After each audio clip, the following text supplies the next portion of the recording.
Hello and welcome to the Motoring Middle East review. This week I'm driving the 911 Targa 4 GTS. If I have all that correctly. So we've driven the 911 Targa, we've driven the 911 Carrera GTS, but this is the first time we've driven the car with both together.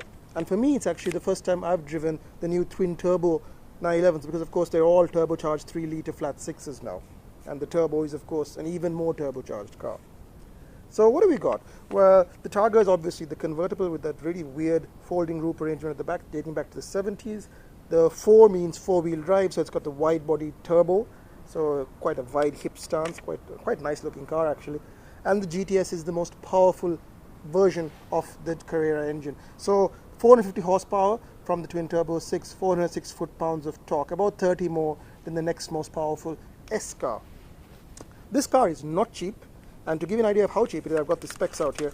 Starting price is 537,000 dirhams. So this is like proper junior supercar money. And the packages add up pretty quickly. This is the carmine red, is an optional color. It's quite lovely actually, although it gets dirty really fast. Alcantara, of course, carmine red. Convertible top black. I don't know why they're charging extra for a black top in this weather. LED headlights, park assist. But come on, Porsche, no 360 cam in a $500,000 dirham Porsche. Painted side skirts, power steering plus, which I guess is better than the regular power steering. Dynamic chassis control, fine, fair enough. Rear axle steering, quite handy. 911 Turbo S wheels, so yeah, these are 20 inches. We'll see what the ride's like on those. Automatic dimming mirrors. I'm pausing for effect. Light design package, GT Sport steering, which I guess is better than the power steering plus. Adaptive sports seats, which are 18-way adjustable electric. Storage net, yes, they're charging for it. Carbon gear selector and DCA test. What the hell's a DCA test? In case you're wondering how much all these options come out to, it's, wait for it, 103,000 dirhams. So this car, as it stands, is 640,000 dirhams. That's more expensive than AMG GTS, full fat. It's more getting onto GTR money, I mean, Mercedes GTR money. I mean, this is like used Ferrari. So this has got to be a really, really good car. Considering the 911s, you can get them for a whole lot cheaper, and this is obviously fully trimmed out. But, you know what, I'm not going to waste your time because you've driven these cars before. You know what the exterior is like. You know what the interior is like. So I'm just going to get straight to it and get into the most crucial bits of this new 911. And let's see if the Targa actually gets past its boulevard cruiser reputation.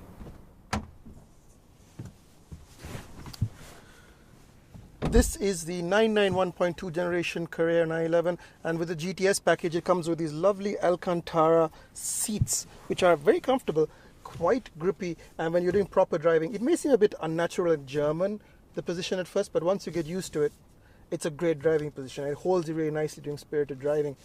The cabin, on the other hand, is starting to feel a bit old. I wouldn't say it's cramped, but if you have two people in here, you definitely will be rubbing elbows a lot. And despite being quite a large car, you feel like the 911 needs to be wider. I mean, everything feels a bit tight and narrow, but visibility is excellent. This is one of the last great sports cars. None of these silly big thick A-pillars you can see everywhere. You can see that lovely rising bonnet that leads down to the flanks of the fenders. Other things that I like, steering wheel, very good, very easy to operate. You have the response knob here, so you can change to Sport, Sport Plus, etc. Nobody ever does, but I'm supposed to say that. And this button in the middle, if you press, gives you sport mode for 20 seconds. Because it's easier to press a button than to flip a switch. New updates for this car. Well, now they have CarPlay here, and they have a proper screen. So it is quite easy to use. However, it also requires a bit of looking at the screen because Porsche kept it very simple and very Germanic. So you do have to take your eyes off the road to control it. But the good thing is, most of the basic functions are replicated in buttons down here. And buttons are a good thing. Also, Porsche is cheap, and these are the same buttons as the one they had before in the 991.1. Likewise, the 640,000 dirham car, I'm expecting to have not so many blank spots, but there are 1, 2, 3, 4, 5 blank switches here. That's ridiculous. What do these switches do? Well, your automatic stop start off, loud exhaust, this changes the spoiler, this of course operates the roof, and this is the hard shocks, which nobody ever uses the hard shocks, and stability control. AC is very good. I quite think its automatic setting is fine. It does have one weird problem though. Whenever you start, it defaults to lowest temperature, highest fan speed, and that's quite annoying because every time you start it, you've got to reset it. That's really annoying. Same with the seat actually. When you start it up, every single time it goes to a seating position that it likes, which is not always the same. Why doesn't it just go to your first setting down here in the buttons, which it's now doing? Other than that, it's pretty much an i11. These are Porsche quirks, but largely the quirks have gone out of these cars. So enough about this. I think, oh, by the way, I should point out, there are back seats. There are back seats. You will not be able to get into them. Not even your children will be able to get into them. These are really vestigial. I mean, the very smallest of children, they're pointless. But they did lower your insurance, so that's what they're for. Oh, and one more thing. There isn't a lot of space in here for stuff. So, you know, bottles of water or mobile phones. There is nowhere to keep your mobile phone. You've got to keep it in here. And this is terrible. I think it's got a charging pad, but I could be wrong. And there's one USB. One USB! Well, we know it's not the most practical car, but this is supposed to be the everyday sports car. So let's see if it lives up to that sports car billing, shall we? So I'm just looking at driving on the road now to give you an idea of what the 911's like in normal everyday life. And this is a 911 that's kind of having an identity crisis. It doesn't know whether it should be a sports car or a Grand Tourer. And 911s are slowly drifting towards Grand Tourer, towards big fat boy cars, rather than out and out sports cars. I mean, they can still do the sports car thing, but this one is the cruisiest of the lot. It feels quite heavy for a 911, closer to an F-Type to be honest, in terms of weight gain. And the engine is quick, for sure.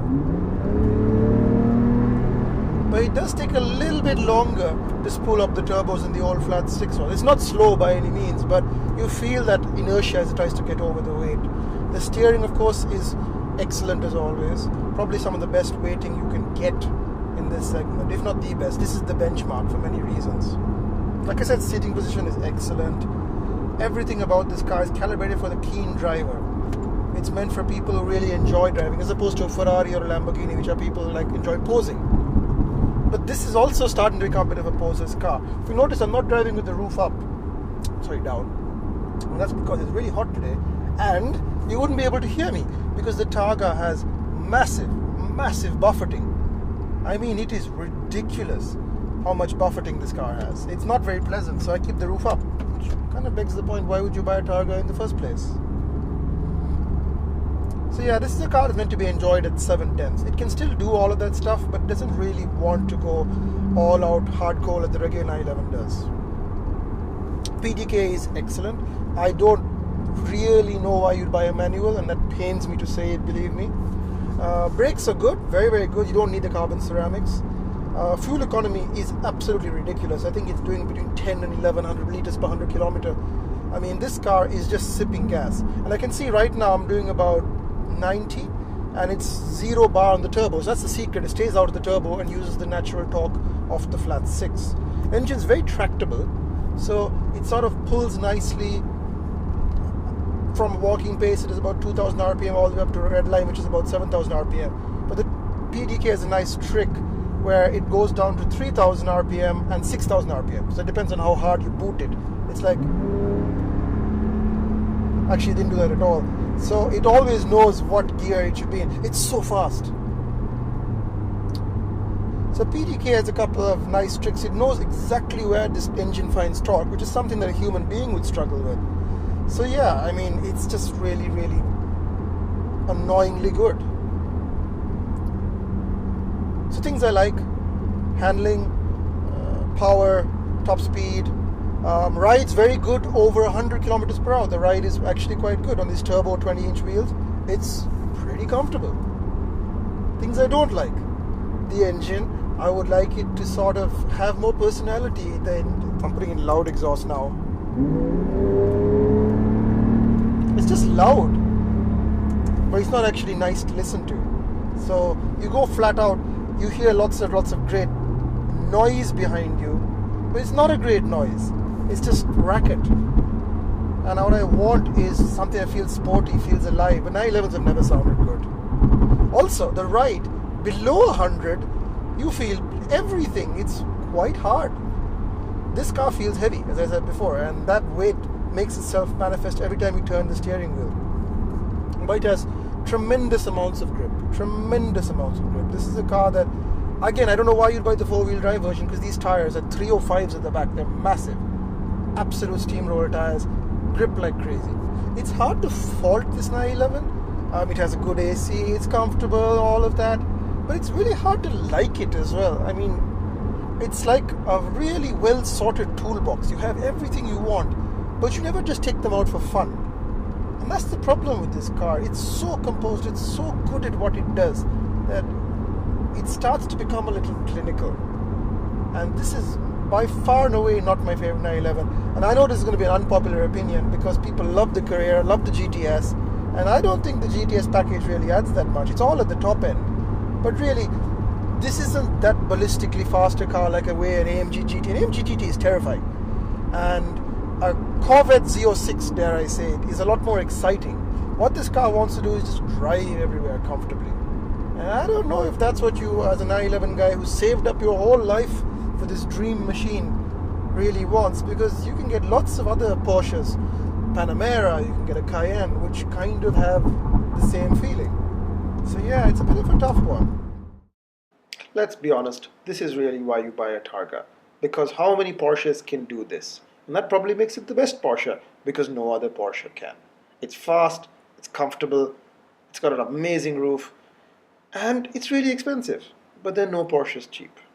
So yeah, this probably is the best Porsche, even if it has a name that's too long.